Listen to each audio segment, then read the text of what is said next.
जय श्री कृष्ण. तुम्हा सर्वांना माझा दंडवत प्रणाम. मी शुभांगी स्वागत करते तुमचं परत एकदा आपल्या चॅनल शुभांगी समाधानमध्ये. तर पविते पर्वकाच्या निमित्ताने घेऊन आले आहे तुमच्यासाठी एक नवीन व्हिडिओ. येत्या 18 ऑगस्ट 2024ला पविते पर्व आहे. तर पविते पर्व हे सायंकाळी साजरा करावं. आणि हो, तुम्हाला माहिती आहे का पविते पर्व म्हणजे काय? तर महानुभाव पंथातील महत्त्वाच्या पर्वापैकी एक पर्व म्हणजे गुरुपूजन. गुरुपूजन पर्व अर्थातच पविते पर्व. या पर्वातील महत्त्वाच्या वस्तू म्हणजे पविते, ज्याच्या माध्यमातून शिष्य आपल्या गुरुप्रती स्नेहभाव अर्पित करत असतो. या पर्वाला साधारण 700 वर्षांची परंपरा असल्याने याचे आगळेवेगळे महत्त्व महानुभाव पंथात आहे. याच क्रियेचा स्वीकार स्वामींनी श्री क्षेत्र बीड येथे केला होता. याला अनुसरूनच पंथातील शिष्य आपल्या गुरुकडे जाऊन या निमित्ताने गुरूंचे विविध स्वरूपात पूजन करीत असतात, अर्थात कृतज्ञता व्यक्त करीत असतात. चला तर आपण आता पविते कसे बनवतात ते बघून घेऊयात. आम्ही एक बाजारातनं नारळ आणलेला आहे आणि त्या नारळाला व्यवस्थित आकार देण्यासाठी त्याला आम्ही आजूबाजूने शिलून घेत आहोत.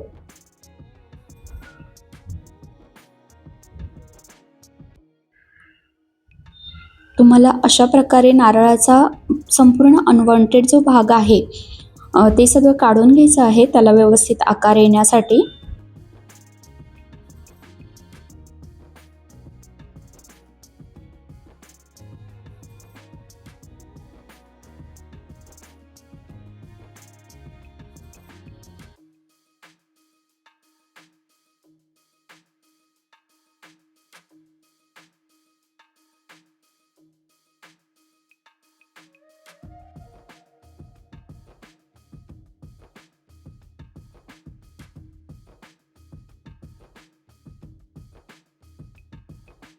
आता हे नारळ असं दिसतंय, तुम्ही बघू शकतात व्हिडिओमध्ये. त्यानंतर आपल्याला एक पांढरा दोरा घ्यायचा आहे. तो तुम्ही कुठल्याही रंगाचा घेऊ शकतात किंवा लोकरने पण बनवतात किंवा वेगवेगळ्या बऱ्याचशा गोष्टी आहेत, डेकोरेटिव्ह लेस वगैरे अशा गोष्टींनी पण ते पविते बनवतात. पण मला पांढऱ्या धाग्यातच आवडतं. मी आधीपासून तसेच बनवत आले किंवा आमच्या घरी पण मम्मीकडे आम्ही तसंच बनवायचो आणि त्याच्यात ते अजून छान दिसतं आणि त्यामुळे मग आम्ही पांढऱ्या धाग्यातच बनवायचं ठरवलं. आणि बाजूला 2 सुपारी घेतलेल्या आहेत आम्ही आणि त्या सुपारींना मधोमध तुम्हाला छिद्र करून घ्यायचं आहे. तर सुपारींना छिद्र कसं करायचं हा बऱ्याच जणांना प्रश्न पडतो. तर ते आम्ही सुपारी बाहेरून आणल्या आणि इथे आमच्याकडे ड्रिल मशीन होतं. त्या ड्रिल मशीनने आम्ही त्यांना मधोमध छिद्र करून घेतलेलं आहे. आणि तुम्ही बघू शकता एका सुईच्या साहाय्याने त्या छिद्रामधून आपल्याला तो दोरा टाकायचा आहे. त्यानंतर आम्ही हे असंच डेकोरेटिव्ह म्हणून तिथे हे बांधून घेतो आहे.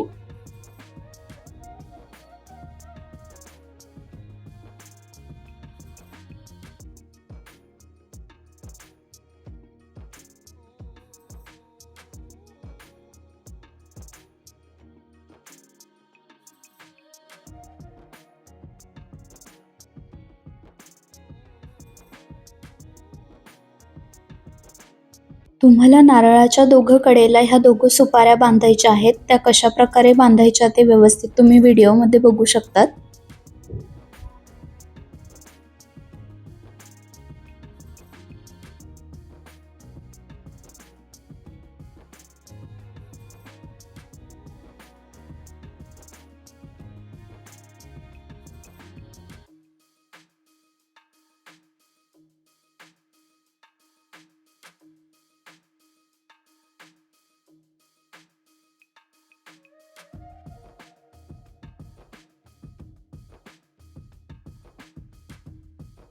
सुपारी नारळाला बांधून झाल्यानंतर ते नारळ आपल्याला गुंफायचं आहे.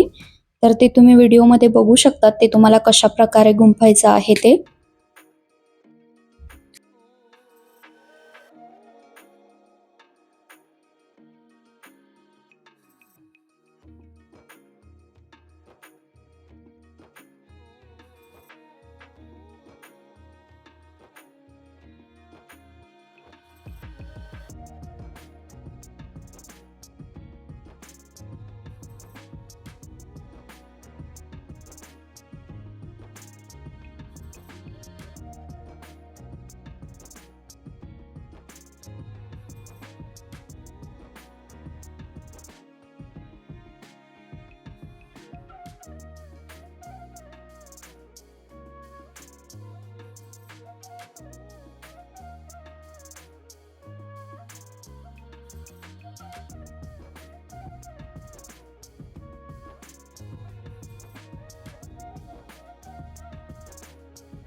तुम्ही बघू शकतात की आपलं पविते किती छान दिसतंय ते.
तुम्हाला सर्वांना हा व्हिडिओ आवडला असेल तर लाईक करा, तुमच्या जवळच्या उपदेशी मित्रमैत्रिणींना शेअर करा, कमेंट करा आणि जर तुम्हाला असेच व्हिडिओ बघायला आवडत असतील तर चॅनलला सबस्क्राईब करायला विसरू नका.